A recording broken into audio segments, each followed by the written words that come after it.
Hello students, welcome you all. तो हम study कर रहे थे chemical properties of metals and non metals. चलिए नेक्स्ट स्टार्ट करते हैं अब इसी में ही। What happens when metals react with water? जब मेटल्स जो हैं वाटर के साथ रिएक्ट करती हैं तो क्या होता है? एक्टिविटी है, इसको आपने रीड करना है। देखें क्या होता है इसमें। Metal react with water and produce a metal oxide and hydrogen gas. Metal oxides are soluble in water, dissolve in it to further form metal hydroxide. But all metals do not react with water. तो देखें क्या कहा इसमें कि जो metals हैं जब वो रिएक्ट करेंगी वाटर के साथ तो क्या होगा, they will produce metal oxide and hydrogen gas produce करेंगे वो। साथ ही मेटल्स ऑक्साइड जो है they are soluble in water, water में वो सॉल्युबल हो जाते हैं, डिजॉल्व हो जाते हैं। और आगे उनसे फिर क्या बनेगा, they will form metal hydroxide बनाएंगे वो। लेकिन सभी जो मेटल्स हैं वो इनके साथ रिएक्ट नहीं करती है। तो देखिए दिया है मेटल प्लस वाटर क्या देगा आपको, मेटल ऑक्साइड, साथ ही रिलीज होगा हाइड्रोजन गैस। और फर्दर जो आपका जो मेटल ऑक्साइड है वाटर के साथ रिएक्ट करके आपके पास देगा वो metal hydroxide. Metals like potassium and sodium react violently with cold water. In case of sodium and potassium, the reaction is so violent and exothermic that the evolved hydrogen immediately catches fire.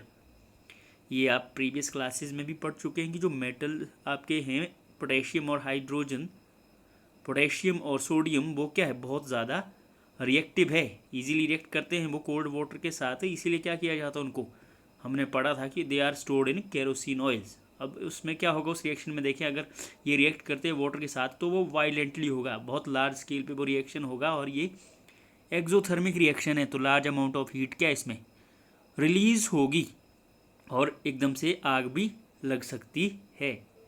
Here is given 2K plus water, potassium plus water, देखिए क्या बनेगा, KOH बनेगा। साथ ही hydrogen gas भी release होगी और साथ ही क्या रिलीज होगा, हीट एनर्जी इस केस में फिर रिलीज हो जाती है। The reaction of calcium with water is less violent, whereas जो रिएक्शन कैल्शियम का होगा वो उतना वायलेंट नहीं होगा। The heat evolve is not sufficient for the hydrogen to catch fire, यहाँ पे जो हीट इवॉल्व होगी वो इतनी ज़्यादा नहीं होगी कि जो हाइड्रोजन है, जो गैस है, वो आग पकड़ ले।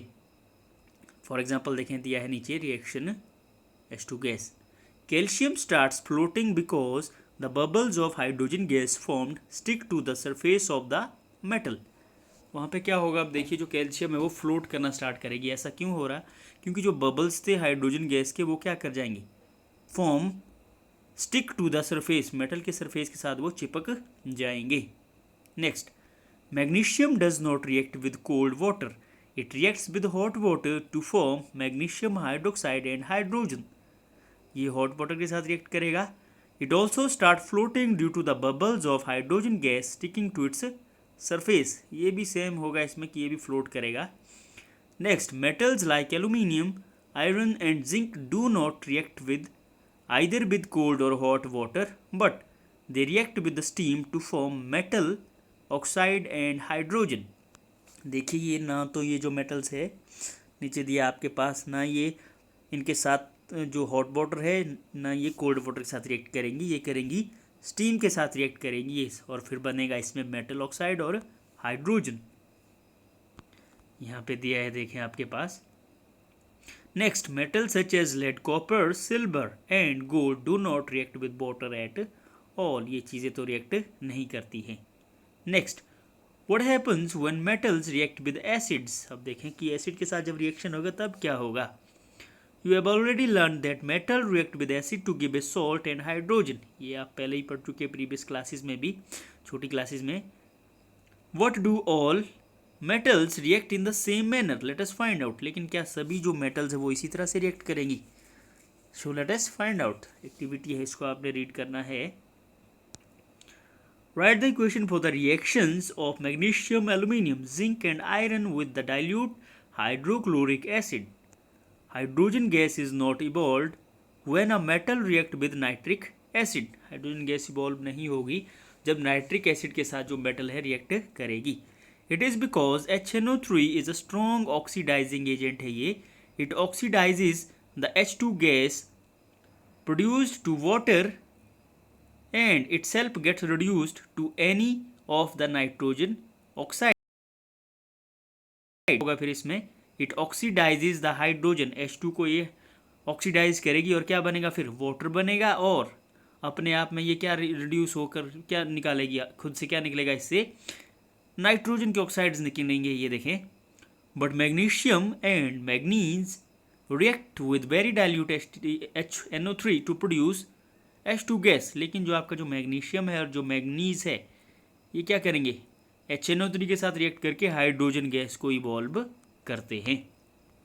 You must have observed in activity that the rate of formation of bubbles was the fastest in case of magnesium. The reaction was also the most exothermic in this case. The reactivity decrease in the order. तो देखें ये order दिया है इस तरह से। In the case of copper, no bubbles were seen and the temperature also remained unchanged. Copper के case में क्या हुआ आपके पास, there is no formation of the bubbles, और जो टेम्परेचर है वो क्या है, अनचेंज रहा वो। This shows that copper does not react with dilute HCl। इससे क्या पता चलता है कि जो कॉपर है वो रिएक्ट नहीं करता है।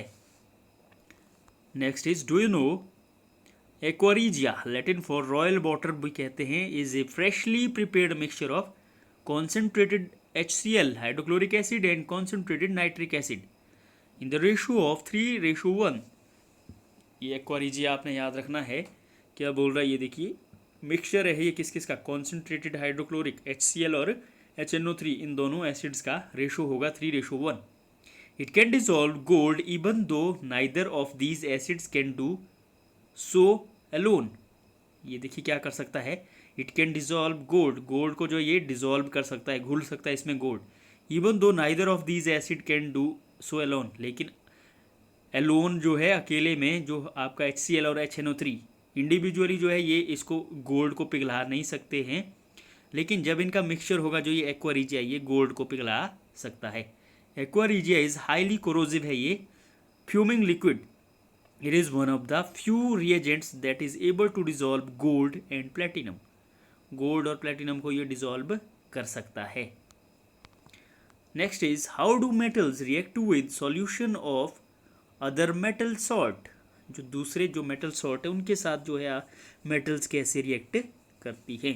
So the activity is given, इसको आपने रीड करना है। देखें आगे क्या बोल रहा है ये, reactive metals can displace less reactive metals from there compounds in solution और मोल्टन फॉर्म। ये हमें ऑलरेडी पता है, you have learned in the previous classes कि जो आपका जो ज़्यादा जो रिएक्टिव मेटल्स होती हैं वो क्या कर सकती हैं, वो लेस रिएक्टिव मेटल्स को डिस्प्लेस कर सकती हैं from a solution. We have seen in the previous sections that all metals are not equally reactive. ये हमें पता है सारी जो मेटल्स इक्वली रिएक्टिव नहीं है। We check the reactivity of various metals with oxygen, water and acid, ये हमने पढ़ लिया है। But all metals do not react with these reagents, लेकिन जो सारी मेटल इनके साथ रिएक्ट नहीं करती है। So we were not able to put all the metals sample we had collected in the decreasing order of their reactivity. Displacement reaction studied in chapter 1 give better evidence about the reactivity of metals. उससे हमें पता चलता है displacement reaction से, क्योंकि इसमें हम क्या पाएंगे कि जो आपका जो मोर रिएक्टिव मेटल्स है वो लेस रिएक्टिव मेटल को डिस्प्लेस करता जाएगा। It is simple and easy if metal A displace metal B from its solution, it is more reactive than V।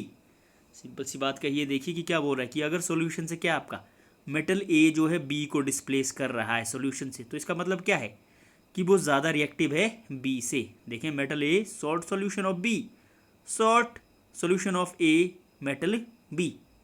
तो इसमें देखिए क्या हो, सॉल्यूशन से जो है जो B है उसको इसने डिस्प्लेस किया A ने, और A खुद इसमें जुड़ गया। Which metals, copper और iron is more reactive according to your observation in activity? इसमें देखना होगा। तो इसमें क्या आपके पास जो आपका जो आयरन है वो ज़्यादा क्या होगा, इट इज़ रिएक्टिव।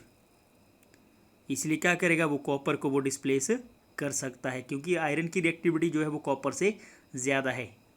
आगे देखें, रिएक्टिविटी सीरीज में भी यही दिखाया गया है। The reactivity series, the reactivity series is a list of metals arranged in the order of their decreasing activities. इसमें क्या होगा, आपके पास जो मेटल की अरेंजमेंट है वो होगी डिक्रीजिंग ऑर्डर में। After performing displacement experiment in activities, the following series known as reactivity और activity series has been developed. ये सीरीज बनाइए, देखिए। तो पोटेशियम जो है मोस्ट रिएक्टिव है और जो गोल्ड है आपका वो लीस्ट रिएक्टिव है। इस तरह से क्या है, ये डिक्रीजिंग ऑर्डर में है, ये सबसे ज़्यादा है, फिर लेस है, लास्ट में lesser one. So this is all about for the day. यहाँ तक आपने इसको रीड करना है चैप्टर को। Rest we will continue in the next section. Thank you.